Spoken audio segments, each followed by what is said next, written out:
Indonesia. Sesuai dengan Peraturan Rektor Universitas Indonesia, kami dari UPT Keselamatan, Kesehatan Kerja dan Lingkungan akan menyampaikan induksi keselamatan.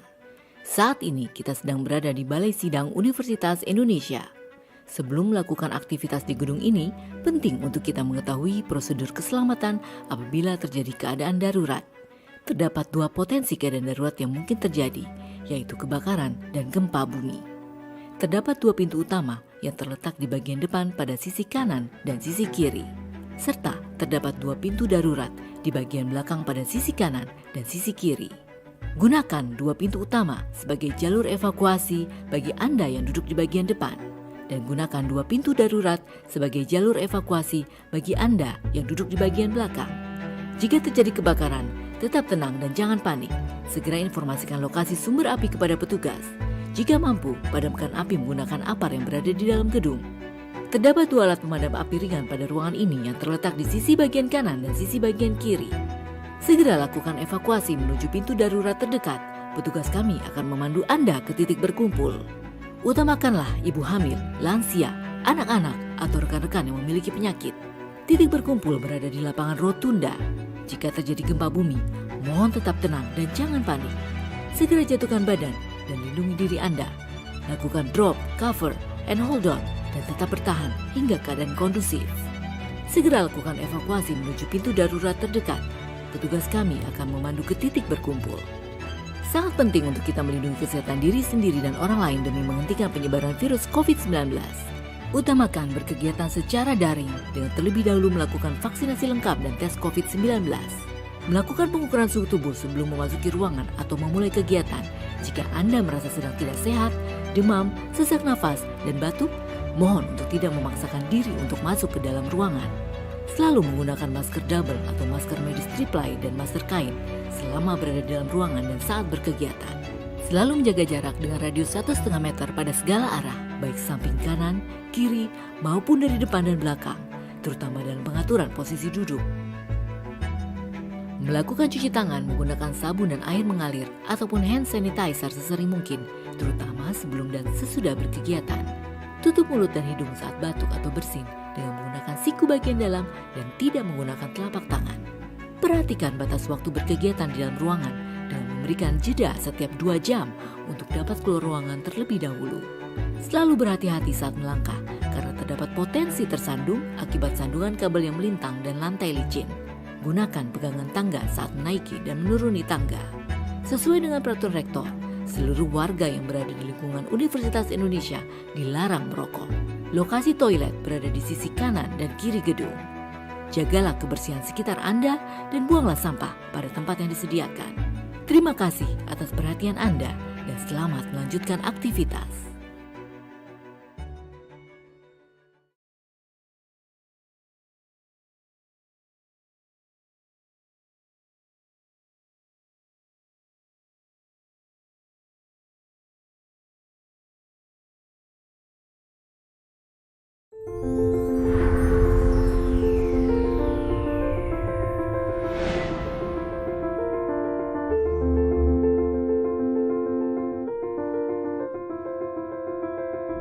This is Indonesia, a land of immeasurable diversity, a land that offers vast opportunities. This is the nexus of hopes and aspirations from across the archipelago. Bersama, kami berikan kontribusi nyata lewat inovasi, karya cipta, dan pencapaian lain sesuai bidang ilmu. Dari UI, untuk Indonesia yang toleran, unggul, dan bermartabat. Welcome to Universitas Indonesia. Since our beginnings, Universitas Indonesia has been continually evolving and building upon our achievements. We have become the biggest, best, and leading university in Indonesia and also Asia.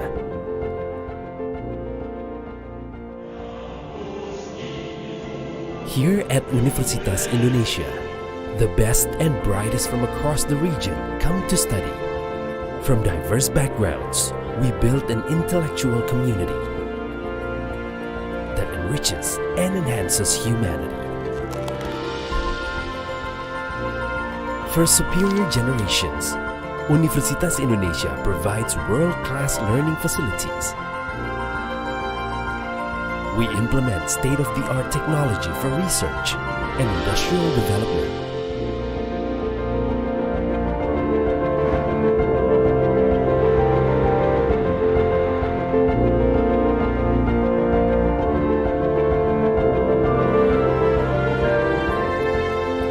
Our campus is accessible to all, also to the disabled. This is our commitment for realizing an inclusive educational environment. Universitas Indonesia is fully supported by environmentally friendly transportation and sustainable energy systems. We take pride in being a green and sustainable campus.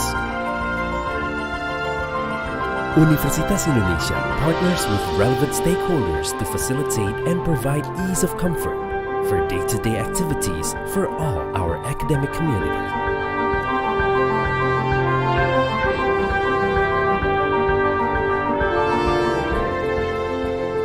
We recognize that each individual is unique, with unique talents and interests. As such, Universitas Indonesia provides opportunities for every individual to develop themselves to their fullest. Universitas Indonesia provides and fully supports students with great facilities and activities so that students are able to develop and grow to become their best.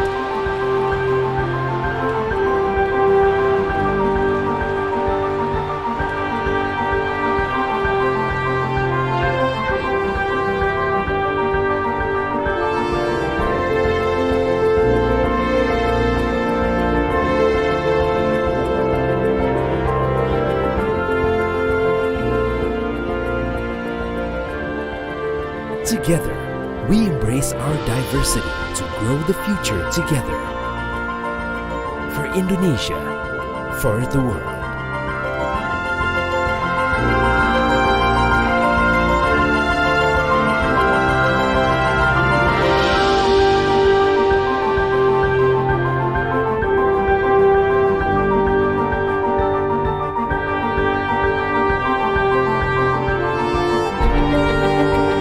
Universitas Indonesia. Unity in diversity.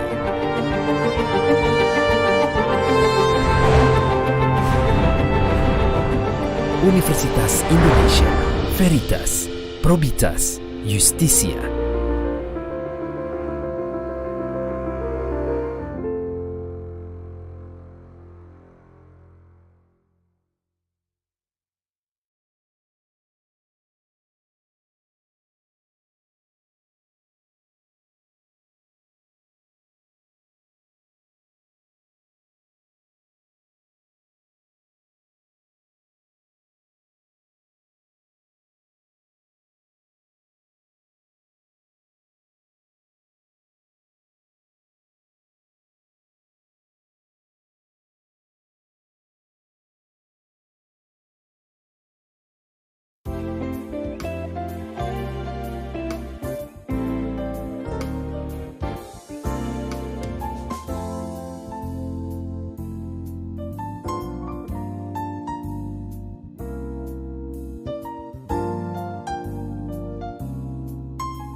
Ladies and gentlemen, you may be seated now.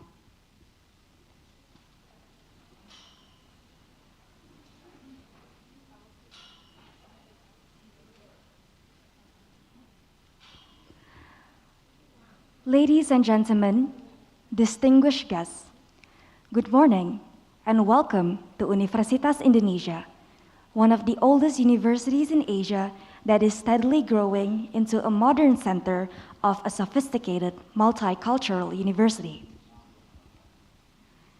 It is an honor for me to inform you that among us here, we have in our presence His Excellency, Mr. Robert Dijkgraaf, Minister of Education, Culture, and Science of the Netherlands, His Excellency, Mr. Lambert Grijns, Dutch Ambassador in Indonesia, Professor Ari Kunchoro, SE, MA, PhD, Rector of Universitas Indonesia, Dr. Agustin Kusumayati, MSc, PhD, Secretary to the University, Professor Dr. Abdul Haris, Vice Rector of Academic and Student Affairs, Deans and Directors of Universitas Indonesia's faculties, and last but not least, Directors and Delegates from the Netherlands. First of all, let me introduce myself. My name is Quinta Alaya Emirsha. I am an International Relations undergraduate student from the Faculty of Social and Political Sciences, and I will be your Master of Ceremony for today's event.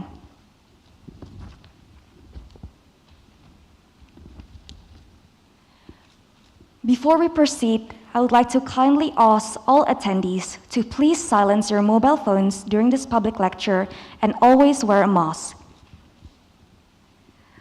Distinguished guests, the Netherlands and Indonesia have a long history for mutual development through research and educational cooperation, including exchange, scholarships, and skill training.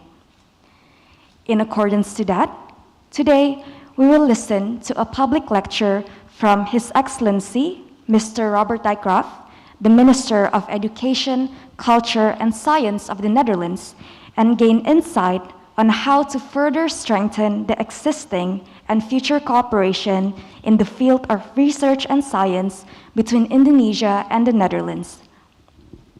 Our agenda today is as follows. First, we will listen to the welcoming remarks from Director of Universitas Indonesia, Professor Ari Kunchoro.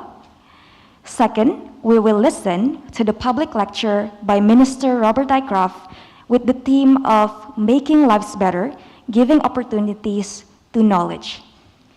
Next, there will be an exchange of token of appreciation and a photo session. Upcoming next, there will be a closing speech by the Acting Vice Dean for Academic and Research and Student Affairs of the Faculty of Humanities, Dr. Untung Yuwono. And lastly, we will have a roundtable session between the academic delegation of the Netherlands and also Universitas Indonesia's faculties.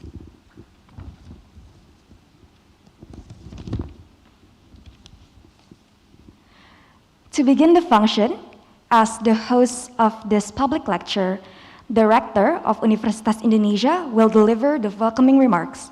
To Professor Ari Kunchoro, the podium is yours.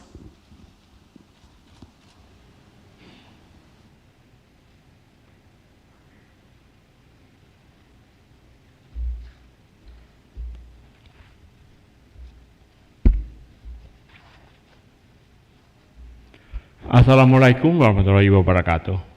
Good morning and warm greeting from the UI campus at the Depok City, Indonesia. His Excellency Minister Robert Dijkgraaf, Honorable Ambassador Mr. Lambert Grijns, Honorable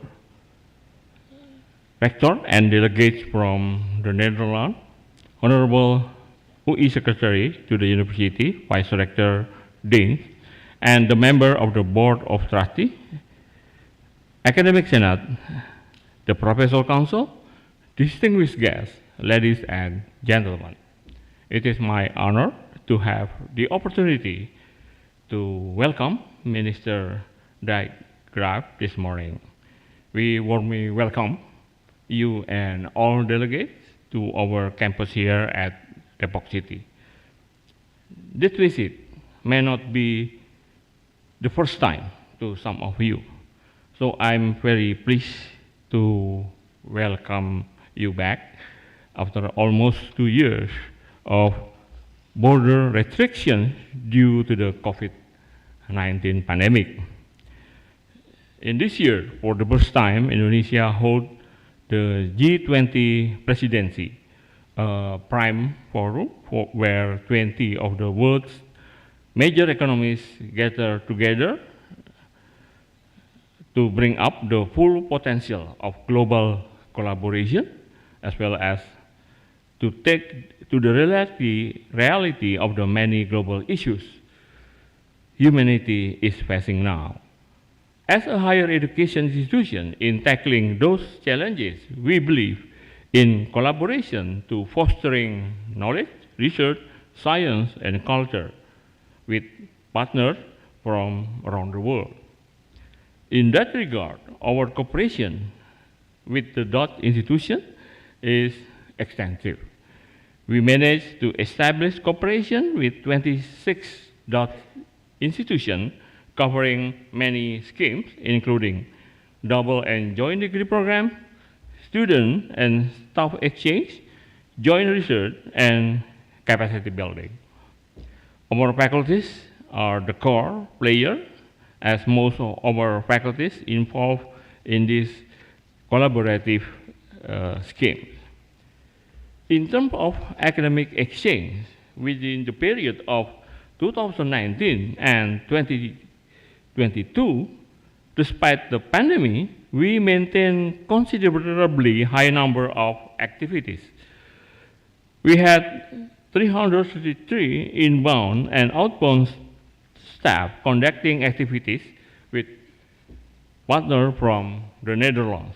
In terms of student mobility, we have 552 incoming and outgoing students under a number of activities, such as student exchange, double degree transfer, government scholarship, student mobility, and cultural exchanges.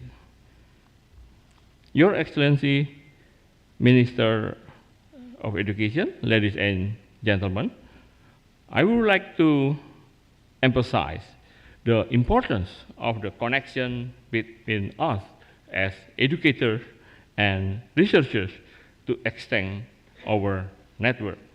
I do hope that statistic is not just a number. It is a modality, an asset for us to lay of even stronger foundation to help our students reach their full potential, not only academic degree, but also cognitive skills, positive attitude, and global skills. People connection foster spirit of understanding and open new opportunities. Understanding problem, different perspective, and awareness of the world around us is important to deliver impactful research.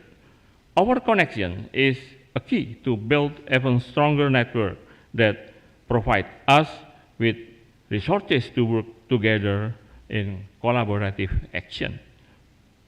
Your Excellency Minister, the theme of your public letter today is making life better, giving opportunity to knowledge. It will be an inspiring one. It will shine light to the way on how we can go further, empower ourselves to foster knowledge that will turn into action to address real issues in our world. We are here together today to listen to your insight. So, ladies and gentlemen, please join me in welcoming the Dutch Minister of Education, Culture and Science, His Excellency Robert Dijkgraaf. Please give big applause.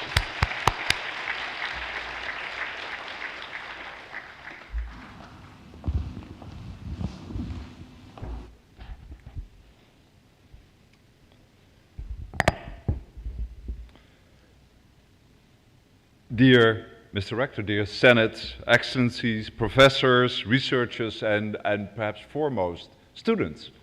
Ladies and gentlemen, what a great pleasure and honor to be here with you today. We are here with a delegation of Dutch knowledge institutions, and it's a wonderful experience to see not only our deep past relations, I would say the wonderful present relation, because there's so many researchers, teachers, students, university administrators that share their friendships, their stories, their visits to the Netherlands. But I think most of all, we are so excited about the future, about how we can build and strengthen the relations between our nations, which is in many ways a beautiful complementary relation. So this knowledge mission gives us the chance to celebrate and reaffirm that relations. As we know, there has been many useful and successful cooperations in many fields, in education, in research, in science. And I must say, it's so wonderful to build a friendship on the basis of knowledge. Because honestly, I've been my whole life in academics, as a professor of theoretical physics, now as a minister. But I must say, if the one reason why you can be optimistic in this world is to meet students and see that your enthusiasm, your commitment, your engagement with the world, I think gives us all hope that we can actually overcome these great challenges. It's, I think, one of the few reasons why we can be positive. Often it's said in research that we are living in the most exciting times. And actually, I think for the past many years, every year you could have said it was the most exciting time, because research and education is one of the few fields that keeps on growing and growing and growing. And so you can be really optimistic. I'm jealous, particularly of the students, of the many exciting developments, breakthroughs, insights that you will have in the future. So I think education and research are key to our progress, perhaps the only real key. It's true for us as a person, we can grow and learn. It's true for us as a nation, and it's true for us as a global community. So we definitely need our students, our educators, our researchers, our scientists to give their best efforts to ensure that our future planet is a place worth living in. And on our journey towards a more healthier, happier, more peaceful planet, the only way we can do that is to do it together. Now, the world has global challenges, so it also needs global solutions. Only together we can tackle these worldwide societal challenges and learn from each other. That's why it's important for us to be here. That's why I'm so honored to speak here in this very prestigious location at this wonderful university. And so we're very proud to be here. And I want to congratulate UI on all your wonderful achievements, Mr. Rector. And you must be very proud of leading this great university. It's interesting to be in research. As I said, I've been a theoretical physics, and I often say in theoretical physics, we are very lucky that we know exactly what we don't know. So all you can learn in your lectures, everything you can see around, everything that's known in physics only accounts for 5% of the universe. So 95% of the universe we know, we don't know. We give it names. It's called a dark matter, dark energy. These are just beautiful names to camouflage our ignorance. So often when I meet colleagues in other fields like economics, I ask them, what's your percentage of dark matter? I know that 95% I don't understand. How much do you not understand? And I think actually understanding 5% is quite an achievement. So I think that's what we do. There's huge areas of knowledge to be explored. And in my experience, the greatest scientists and scholars often were incredibly modest. in indicating how much they do not understand. So perhaps the greatest physicist ever, Isaac Newton, said that he felt only like a child walking along the beach, collecting some shells, perhaps a few more beautiful than others. But he was very much aware there was an ocean of ignorance, an unknown ocean in front of him. And I think actually that's what we are as a world. We are about to explore that vast ocean of unknown facts, of connections, and I think actually in that ocean lie the solutions to many of our problems. Another physicist, Feynman, said, you know, it's a little bit like you observing a game of chess without anybody you telling what the rules are. So you see the pieces move, and suddenly you realize, wait a moment, there's a certain rule, and then suddenly something crazy happens, and you have to add another rule. So I think actually that being in the field of knowledge creation, the fact that we actually are always confronted with the unknown, what we do not yet understand, makes our world so exciting. That's why it's so exciting to be at the university, that's so exciting to do research, that's actually exciting to be a Minister of Education.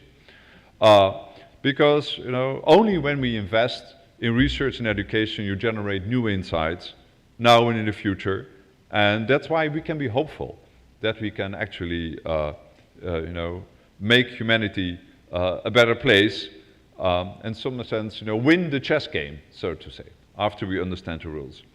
So what can we do to keep increasing the volume of our knowledge that we have at our disposal? And more specifically, what can we do on behalf of Indonesia and the Netherlands to work together to give knowledge the opportunity to make our life better? What preconditions do we have to create? So there are many, but I would like today to mention 4 of them. First, the stronger connections between science and society. Second, I think there are many more opportunities for basic research, for fundamental research than we realize. Thirdly, a little bit like the mirror image, the utilization of knowledge, the applications of knowledge. And finally, I would like to impress the importance of international collaboration. So, first allow me to stress how important it is that we connect science and society. Now, knowledge can only improve our lives if society recognizes and values how important the product of research are, and society is able to absorb and to actually utilize these insights. So only if a society endorses that science is indispensable for a better and safe and healthy future, this can work. And science does that in 2 ways. I think it certainly creates possibilities to improve our lives, but I think also in a more broader sense, it has the power to open up our eyes, our minds, and our hearts to help people find out that the future is a place of hope. In fact, you know, the values of research and science should be values of our society. You know, understand what is known and what's not known. Dealing with uncertainties, having an open mind, you know, be critical. These are indispensable qualities for a society that we would like to live in. Now, I want to sketch a paradox, because I would say knowledge is at the same time getting closer to our lives and it's moving away. Now, obviously, you know, at this point in history, technology and science are becoming more and more impactful and finding new applications. Technology becomes much more intertwined with our everyday lives. So, much of your life will be on your cell phone, which is very close to you.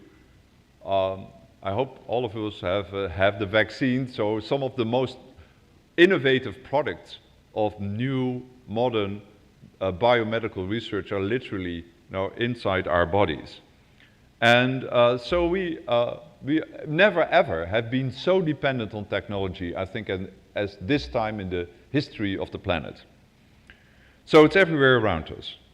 But, you know, paradoxically, sometimes science also seems to disappear further and further beyond the view of the general public, because how many of us do really understand what's happening in our phones? How many of us really understand what is actually the ingredients of modern biotechnology? So in all its complexity, it can be very difficult for people to understand. So I don't know of any sector in society that brings so many good news to millions of people as science. But yet it's also under pressure. There is a certain risk that on the one hand, science will be integrated and will be determining most of our lives. On the other hand, it will be kind of a black box that we do not understand and that might not even want to embrace. So I think that knowledge gap between the latest frontier in research and where society is has to be closed. It doesn't make sense to invest in knowledge and technology if society is not able to absorb that knowledge, understand the knowledge, and truly appreciates it. So that means that we have to not only invest in research and knowledge, but also in ways to communicate that, to engage with the public, to explain what is going on, and somehow build a bridge between what research will do and where the public is. And this is only possible when, as an academic community, we are open and transparent. We allow society to see what happens, share our insights, share our data, share the way we work, and include civil society organizations and citizens themselves into the collaboration of businesses, of governments, and of knowledge institutes. So let's always remind each other, when and where science and research move quickly, I would say openness, transparency, and be fully, explain what these innovations are and what the significance is of the greatest importance. Because, wouldn't it be a shame when finally we would have, some of the fundamental solutions to our great challenges, whether it's, the climate challenge or biodiversity, or public health, or agriculture, and society wouldn't be able to absorb these insights. So I think we have to invest more in connecting everything we do at our universities to the public at large. The second thing I want to highlight is the importance of basic research. Now, I would like to say that knowledge is the only natural resource that grows when you use it. And it's something perhaps the rarest of natural resources. Every day we know more than yesterday. That's the wonderful thing to be work in this community. And science lays the foundation for all the major societal transformations that happened in the past and will happen in the future. And it's absolutely essential to do so. We do not know what the future will hold, and we do not know what kind of solutions we need. Therefore, I think, we should realize by looking in the past that some of the greatest breakthroughs happened not because people were eagerly trying to find a solution, but just as the outcome of curiosity, of just the inquisitiveness, just researchers who wanted to find out how the world works. And there are incredible number of examples of this, and sometimes it's very difficult to realize that a major transformation just happened. It's an interesting fact, when the first electric light bulb was switched on by Edison, it was actually done in the editorial room of the New York Times. So you might say this is the beginning of the electric age. We can't even imagine a world without electricity anymore. So you might expect that that day, the headline of the newspaper was beginning of the electric age. No, it was a very small item. It was on page 8, and it said, electric lights, they're a little bit like gas lights, but they do not smell. And that was it. So it took a long time for people to absorb what a major transformation that was. I worked for the past 10 years at an institute in Princeton where John von Neumann, the famous mathematician, basically built the first modern computer. He did that just because he was interested in mathematical logic. He had no idea that he would transform the world by this calculating machine. And famously, people said at that time, well, the world might need 4 or 5 of these computers and then we would be all set. So it's extremely difficult to realize. When we are all now have been benefiting tremendously with the results of biomedical research. The new vaccines are based on a technology, messenger RNA technology, that was developed in the 1980s. It could only be developed because in the 1950s, researchers were interested to find the molecular structure of life, of the DNA molecule. Why did they want to understand this? Just because they were curious. And they had no idea that more than 70 years later, this would actually be a solution that would save millions and millions of lives. If that research hadn't happened, the best thing that we could have done when the COVID pandemic hit was build a time machine, go back to the 1950s and ask somebody, well, you better investigate the molecular structure of this DNA molecule. It might prove to become very useful in the past. I wrote a little book with the title, The Usefulness of Useless Knowledge. I dare you to find a breakthrough in science that is truly useless. Because when you make a fundamental breakthrough, in the end, there could be terrific applications there. In fact, I would say it doesn't really make sense to distinguish between useless and useful research. A famous chemist said, there's only applied and not yet applied research. And so if we think about how we want to educate our students, how we want to build our research, I think we should take an example of people in the financial world who will not invest in one particular stock or one particular financial instrument, but they have a portfolio. They invest in many things. Some are high risk, high rewards, others are very practical and immediate. And I think it's very important that collectively, as a world community, we also keep investing in basic research that in 10 or 20 years might save lives, might completely change our world. That is something that's not yet foreseen. But as I said, it's not only about basic research. The third component I want to talk about, the precondition, is to allow knowledge to help improve our lives. And usually we think of a long time period, like the time period when the basic structure of DNA was discovered and these modern vaccines were created. One of the things we see in the present world is that the time from a fundamental breakthrough to applications getting shorter and shorter and shorter.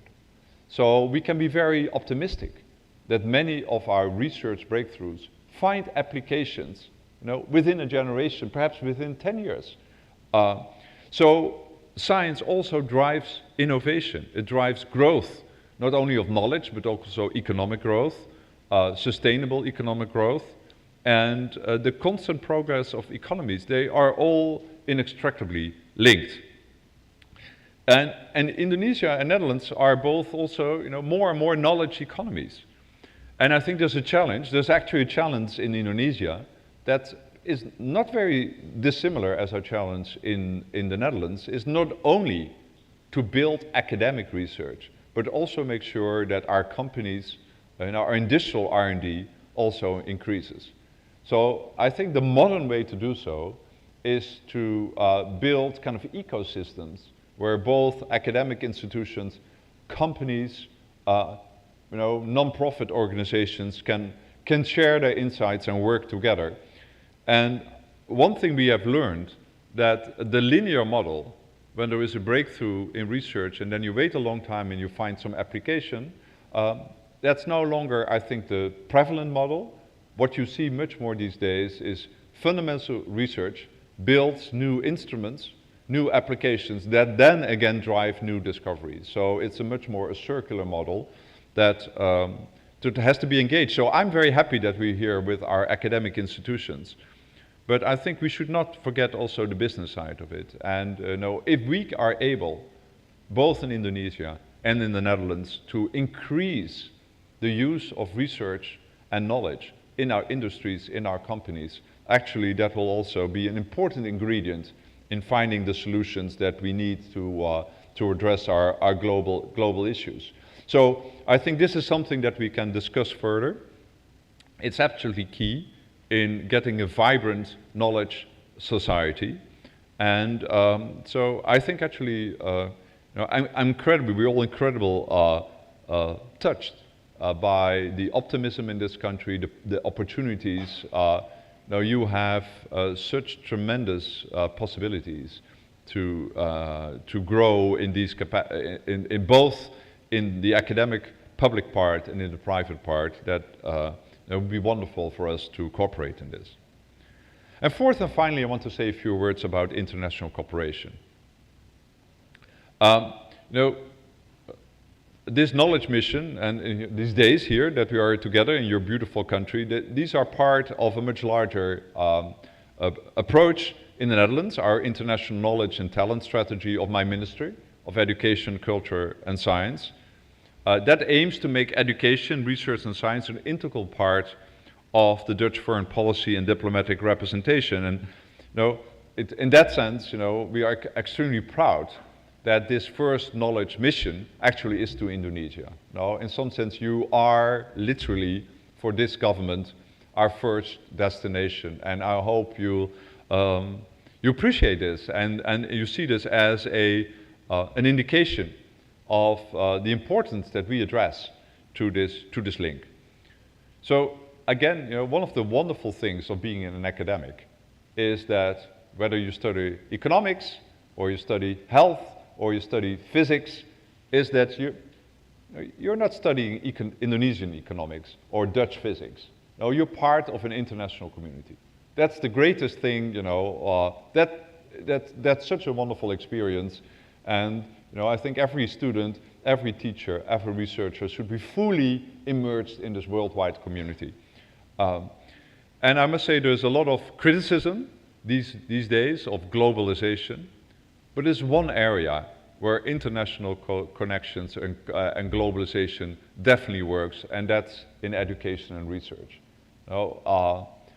It has been a wonder of my life to travel around the world, meet people who are just as enthusiastic about your research, love a topic as much, can keep talking forever and forever over a certain topic as you can, and are from completely different places.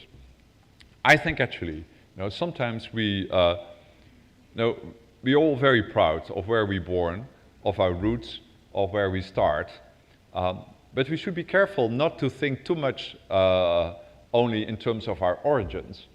You should also think in terms of your destinations. I'm sure for many of the students here coming to this wonderful university, one of the great pleasures is to meet your fellow students who come from very different places. But yeah, you have something in common, namely what you had in common is this destination. And I tell you, there are many other destinations in the world. I hope some of you will come to the Netherlands. And the great pleasure is to meet people from completely different parts of the world that actually come to the same place. And that you have something in common in the future, not only in the past. And I think that's a great gift that science and education can offer. And therefore we feel very strongly from the Netherlands that we want to focus our knowledge exchange and talent exchange, be that really a key part of our foreign relations. So how can we enhance talent development? How can we create more possibilities for the exchange of knowledge and expertise between our two countries? And how can we support excellence and quality? I think it's more urgent than ever that we continue to collaborate across borders. There are many borders. There are borders within universities. There are borders among research institutions and a border between countries. And I think it's our goal to transgress these borders. One of the great qualities of being in education is to think outside the box, step over a line, and I think that's in that spirit we feel very closely in the Netherlands that we not only want to do this, have these close relationships with our neighboring countries, not with the people who are physically nearby, but also friends which are, I would say, mentally nearby, that have this deep and lasting connection. So Indonesia is an important partner for us for international cooperation in the field of science and research and education. By the way, we'll underline this by introducing an education and science attaché to our mission. I'm very grateful that our ambassador is here. And that education attaché will start next year. And we are making many plans these days, and also the coming days, to enhance our collaboration with so many of the wonderful Indonesian institutions, and of course, first and foremost, the beautiful university that we are here. So often I think, what is the role of research and science? I think there are many of them, but one image I have is that, what are we? We are perhaps a little bit like the radar screen of society. One thing we do is we look further ahead. We see things that aren't yet, perhaps, on the agendas of politicians, of governments, of industry. One of the great things is that sometimes on the radar screen you see a little blip, and it's an indication of the future. So I feel why I'm so privileged to be here at the university, and particularly speak to the students here, that you're our radar screen. You might actually think of something that is a challenge that lies ahead that nobody sees, a new insight. You will be very privileged because you will be working with data and instruments and international connections that aren't here yet but will come. And so I think it should be natural for all of us, not just for all of us, by the way, everybody around the world, to make use of that radar screen and see what's out there. So I said, we should be proud in admitting what we do not understand, because actually that's what attracts us. So sometimes I have this image, you're walking through a mountain landscape, and you're asked to know what lies on the other side of the mountain. So I think there are two ways to find out, and these are the two superpowers that human beings have. So there are two superpowers I think we have. The first is our imagination. We can imagine things that aren't here yet. That's incredibly important. You might see the little blip on the radar screen and you might imagine there's something out there. I think that's like tunnel vision. It's the way we can look through barriers. We can see something that isn't here yet, but that might be here. That's a unique human skill. And it's particularly important skill for young people. Because everybody is here at the beginning of their career, you have to imagine what your life will be. And so use that superpower whenever you can. The second superpower is your curiosity, which the ability to climb over the mountain and actually see what's on the other side. So I think these two things are absolutely key. I think it's a precious role for universities to develop these skills, but it's also a great responsibility for you students to actually use these skills in the future. Because I think if we do not use our imagination and our curiosity, we will not overcome these obstacles, we will not find the solutions. But if we do use them, I'm incredibly optimistic, not only optimistic of the future of Indonesia or the Netherlands, but actually optimistic for the future of the world. Thank you very much.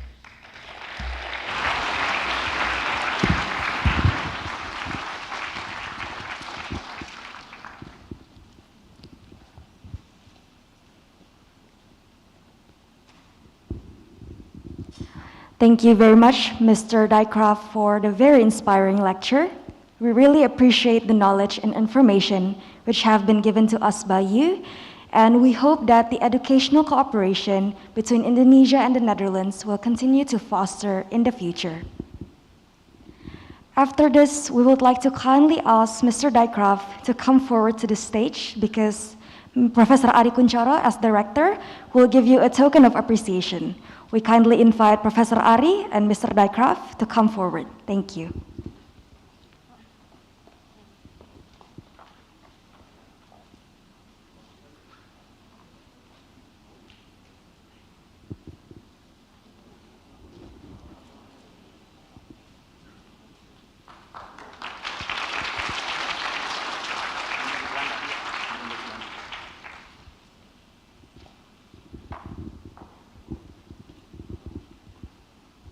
And there is also a token of appreciation from the Netherlands to Universitas Indonesia.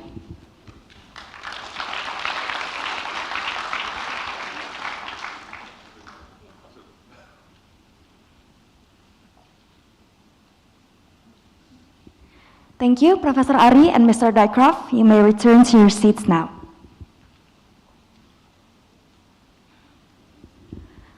Upcoming next, we will have a photo session.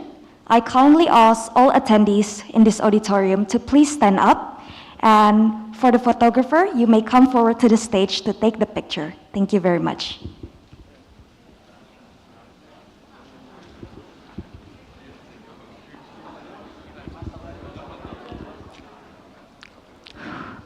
For the attendees on the left and right side of the auditorium, you can come forward to the middle, please.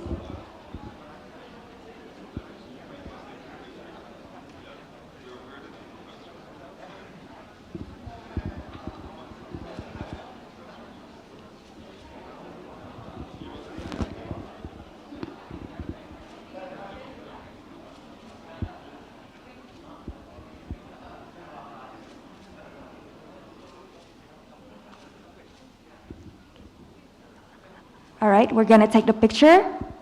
1, 2, 3. Okay, one more.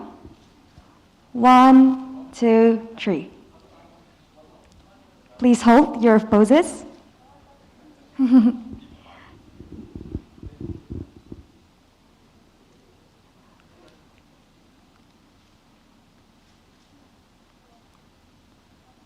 All right, all good? Thank you. All good, ladies and gentlemen. Please be seated again.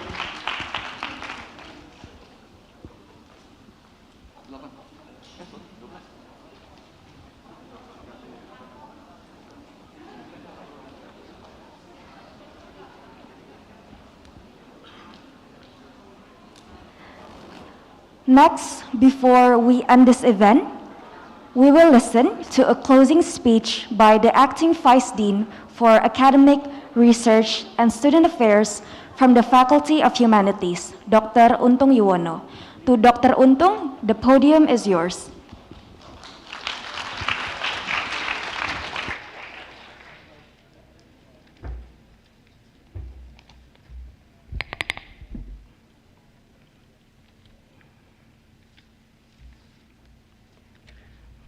Your Excellency, the Netherlands Minister of Education, Culture and Science, Your Excellency, the Ambassador of the Netherlands to Indonesia, the Honorable Rector of the Universitas Indonesia, Vice Rectors, Secretary of University, Deans, Professors, students, and our distinguished guests. Goedemorgen. Good morning. On behalf of the Dean, I would like to thank the Rector of the Universitas Indonesia who allowed the Faculty of Humanities to give the closing speech at this event. We have just heard the public lecture delivered profoundly by His Excellency, the Minister of Education, Culture and Science of the Netherlands. For us, the Faculty of Humanities, Universitas Indonesia, what the Minister has said about the wind of change, including in the advancement of academic collaboration between Indonesia and institutions in Netherlands, motivates us to continue developing Dutch studies, especially.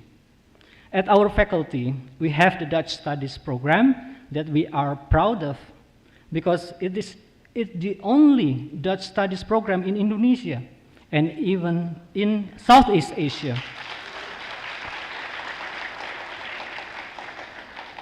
In addition, our faculty manages several undergraduate and postgraduate study programs that offer lectures and research opportunities on issues related to Indonesia and the Netherlands relationship. Regarding the development of Dutch studies at our Dutch Studies study program, we organize learning activities that aim to provide students with Dutch language proficiency with a minimum level of B1, leading to B2. In addition, our Dutch Studies program also teaches Dutch history, society, culture, linguistics, and literature. Thanks to the support from the Nederlandse Taalunie, our students have access to a great number of Dutch books in our university library collection. The asset is very valuable because the graduates of the Dutch Studies program are needed as Dutch language specialists for examining Dutch archives through law and history perspectives even. We can say that all Dutch language teachers throughout Indonesia are graduates of our Dutch study programs here at Universitas Indonesia. The alumni of the Dutch Studies program can also work in various fields, including writers, journalists, biographers, lexicographers, and even novelists. Currently, 210 students are studying in the Dutch Studies program. The students' achievements at national and international levels are also encouraging. We are very excited that several of our students have been invited to participate in various student exchange activities, such as the Dutch Zomercursus summer course and the Overseas Mobility Program provided by the Indonesian International Student Mobility Awards, IISMA, a scholarship scheme program by the government of Indonesia. They are leaving for the Netherlands to study at Leiden University, University of Groningen, Radboud University, and Vrije Universiteit Amsterdam. The COVID-19 pandemic has also had a significant impact on the Dutch Studies program at our faculty, especially in the halt of collaborations with various institutions in the Netherlands and Belgium, such as annual summer courses with Dutch native speakers as guest lecturers and regular training for our lecturers by lecturers from the Netherlands and Belgium. Thankfully, things have been improving this year as we have scheduled our lecturers to take courses for Dutch studies teachers or researchers and attend the Nederlandse International Meeting. Our faculty has also published a Scopus Index journal that collaborates closely with KITLV by organizing joint seminars and issuing a collaboration edition. Your Excellencies and our distinguished guests, finally, we would like to convey that our faculty passion does not stop at the proficiency in the Dutch language, but also in developing knowledge of the source language for reading old archives, such as knowledge of paleography and translation. It also extends not only to the fields of history and law, but also to other fields such as health and disaster, as it is relevant to the current contextual developments in which we need to develop interdisciplinary and multidisciplinary studies that aim to provide solutions to the problems faced by Indonesia. We believe that the visit from the Netherlands Minister of Education, Culture and Science and the Netherlands institutions and universities to the Universitas Indonesia will strengthen our relationship, particularly in the developing Dutch studies and Indonesian studies in relation to Netherlands. We hoop op verdere productieve vruchtbare samenwerkingen. We really look forward to further productive and fruitful mutual cooperation. Hartelijk bedankt. Thank you very much. Yesterday I learned hard to pronounce these Dutch words. from the head of that study program, Dr. Zahro Nuria. Where is the? Over there, Dr. Zahro Nuria. Thank you. And I'm ready to receive field as the result. Well, everyone, thank you very much. Have a nice day ahead. Thank you.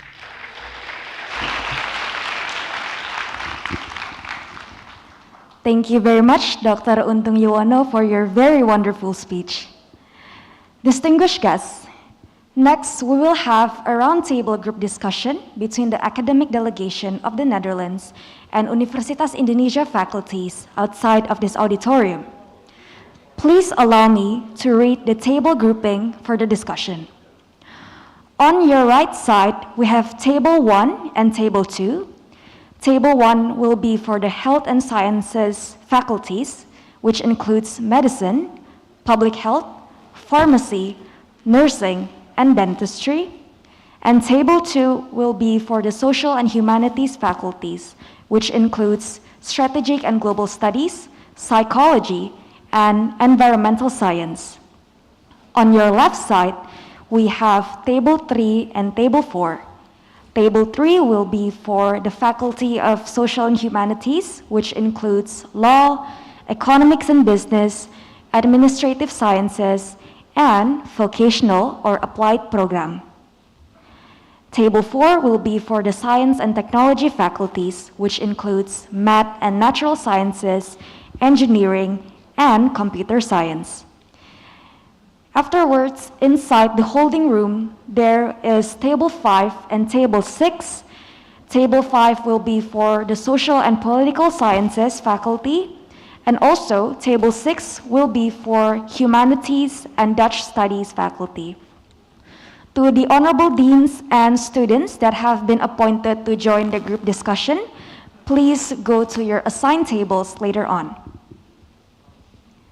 Distinguished guests, on behalf of Universitas Indonesia, I would like to convey my deepest gratitude for your participation in this event, whether you are present in this auditorium or watching the stream from Universitas Indonesia's YouTube channel or UITV. Have a safe trip back home, and may we always be healthy during these trying times. My name is Quinta, and it has been an honor to be your Master of Ceremony for today. Thank you very much, and see you next time.